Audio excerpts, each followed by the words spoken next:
I was looking for a really long time on a model or some sort of even blog post on how to determine ROI from pay per click, and all I was finding was that pretty standard bullshit about, oh, subtract spend from revenue and divide it by spend again to get ROI. Like, no shit, but I wanted something a little bit more in depth on how to do it. So that's what this video and the blog post that's accompanying this is all about.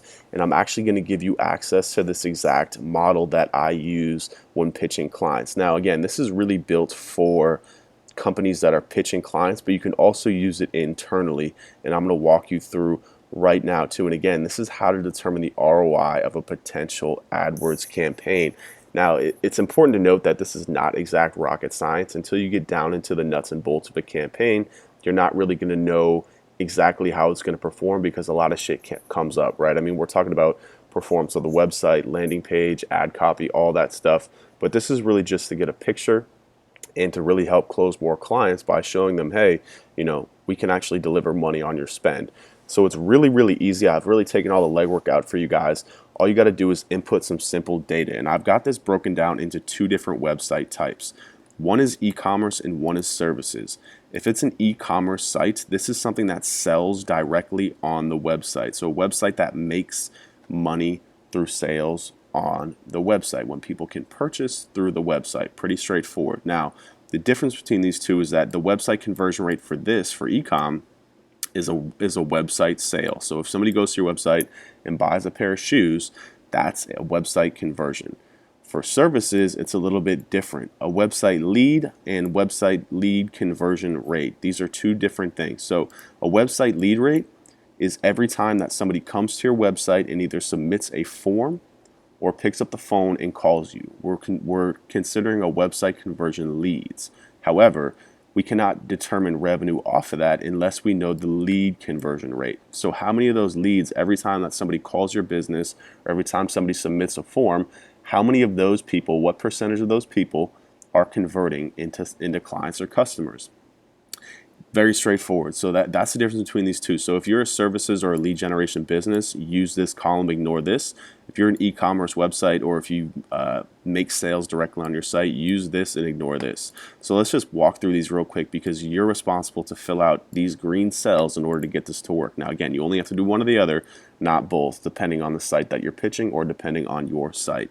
So walking through it real quick, website conversion rate. This is, again, either how many sales your website makes or how many time leads you get. And I like to pull this from Google Analytics. Now, ideally, you should be tracking goals on your website. If you're not, go look it up how to do it right now. But all you're going to do is come down here to conversions over goals overview, and you're going to get right here. So the goal conversion rate. This is the conversion rate of the website. So you can already see I put it in here. It's 1.23%, 1.23%. I'm just going to fill both of these out, but I'm actually going to do this for a lead generation website. I'm going to do it based on Weber's as an SEO agency and the cost of that traffic and ROI. So then you're just going to put in the revenue per sale for e-commerce. So how much is the average revenue for every order that you make on your website? And this right here is the lead conversion rate. So of 6 out of 10 of every people that either call my business or form submit that I get from a contact form end up in some sort of paying client. So that's a 60% lead conversion rate. Average revenue per sale. This is not an exact number. This is kind of like a ballpark number. I like to project each client being around for about 6 months. So how much is that worth to my business? I put in $10,000, may or may not be that. Never tell you guys, don't worry about it. Projected ad click-through rate. So this is something that's going to come with a little bit of experience. So you have this in here because you want to make sure that you're not telling the client that you're going to be driving 100,000 visits to the site. You got to factor in the click-through rate of the ad. So it generally is between 0.5 and upwards of 10% depending on the campaign and the competition. I just like to leave it at about 2.5 to 3%. If it's less competition, I'll put it up between 4 and 5%. This is just the share of traffic, and you have to factor this in, and I'll show you why. And then finally, monthly management fee. So that if you're pitching this to somebody, you have to factor in the cost of your services in order to determine the true ROI. So I put in $2,000. That's generally our monthly management fee. I put that in here. So again, you just got to fill out these cells in green, and then you can move on. We're good. Then you got to come into tab number 2 over here, and you're going to paste the AdWords export here. This is very, very easy. all you're going to do is come over to the keyword planner, type in your keywords. I like to do between 5 and 10. Really no more. Again, for pitches, I like to keep it pretty straightforward. I don't want to get too surgical here because I don't like to waste time. You're just going to click search, and then you're going to click down here on keyword ideas. Now all you're going to do is you're just going to make sure that there's for the keywords that you put in, that there's some sort of search volume and there's some sort of suggested bid. If there's not, you can actually come down here in suggested keywords and pull these out and add more up here, and then just click get ideas again. But try and get between 5 and 10 keywords that have search volume and have a suggested bid. After that, you're just going to come over here and click download ideas, click save to Google Drive, and select AdWords editor at CSV, and then you're just going to click download. And it takes a second to download the historical statistics, and then once it's done, you're just going to click open file, and it's actually going to open this in a Google Drive file. Now all you're going to do, literally all you're going to do, is click up here in the top left corner so it highlights every single cell. I'm just command copying it, and then I'm just coming up here, highlighting it in our file, and I'm pasting it in. And what it's going to do is it's going to switch out the data. Just give it a second to load. Google Drive can be a little bit slow. Anybody got any good jokes lately? Seen any good movies while we wait for this thing to load? And there it goes. All right. So you can see it just replaced it. So put in my keywords here from the old data that was in here. And that's it, guys. We're absolutely done. Now we come over here to tab 3 in the auto calculator. So what you're going to have to do, so I had this for 8 keywords. Just come in here, highlight the ones that ever say NA, and just right click on them and delete those rows, and you can see it fixed all those issues. So basically what's happening here now is this is a VLOOKUP formula. What this is saying go find the keywords only in seed keywords. So it's saying find me anything with seed keywords, ignore anything else in here, and then pull through this data right here. So what this is doing, this is automating this for this. So this data, you can see these are all VLOOKUP formulas that are just pulling from the previous AdWords export tab here, and it's pulling through this data. Again, we don't want to do this if we're doing these pitches. We want to make sure this is automated as possible.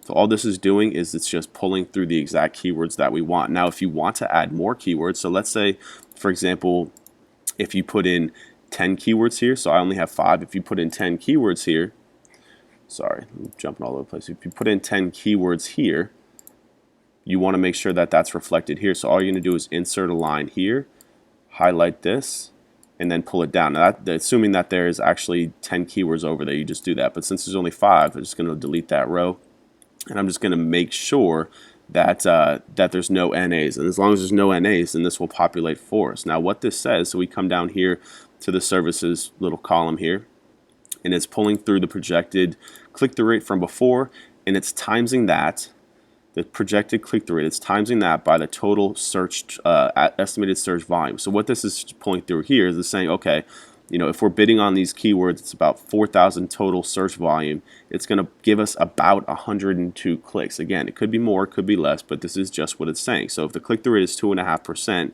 off of 4,000 searches, that's about 100 clicks to our website. From there, the website lead rate is about 1.23%. So the projected leads from this 102 visits is 1.25. Again, we're talking people here, so it's a little bit fucked up, but it is what it is. The conversion rate from that is 60%. So we're talking, let's just call it 1 sale from this traffic. The average cost per sale is $10,000. So the revenue from AdWords is $7,546. Now this is it should actually be $10,000. Again, this should be rounded up, but again, you get the picture. I mean, this is a very, very low search volume. Ideally, this would be 3 times this, and this would be a lot higher. But all this is doing is just pulling through the net margin on AdWords, because then it's deducting the cost of the traffic, which is coming from the estimated, so the 102 clicks times the average cost per click gives us the cost per traffic, and then we also factor in the agency management fee, and we get a $4,000 net ROI, because if it's $7,000 worth of sales, we subtract the cost of traffic, we subtract the agency management fee, and we get the net margin. So as long as you're understanding on that, and again, you can see the e-commerce is a little bit fucked up, but we're ignoring this because we're doing this for a service model. So looking at this again, I would actually go through and I would put in probably 10 keywords just to pump up the the search volume. I would try and get at least like $10,000, 10,000 monthly searches, so that way that we can pump this number up a little bit more and get a better picture.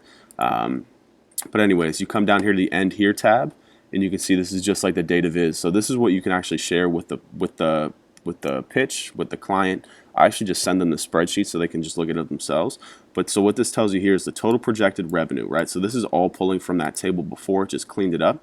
So for based on those keywords, the total projected revenue is $7,500.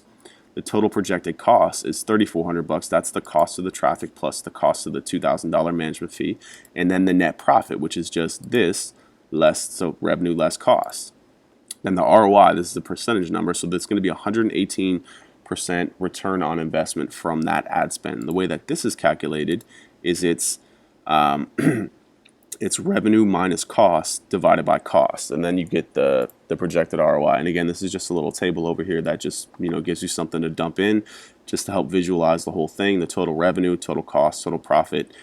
It's just a nice little tool to show clients. But again, you could actually be losing money on those keywords. So if we were doing this for e-commerce, you can just see here, we would actually be losing $3,300, and you can see this chart here is pretty powerful in displaying that. So what you would want to do is you want to go back in here and pick up some more keywords, some different keywords. So this tool is not only going to help you to pitch, but it's also going to help you to understand which keywords are profitable and which ones aren't. So if I was actually doing this for my business, what I would do again, I would go back in here and I would add more keywords. So I would say, okay, best SEO company, it's got 4,400 search volume.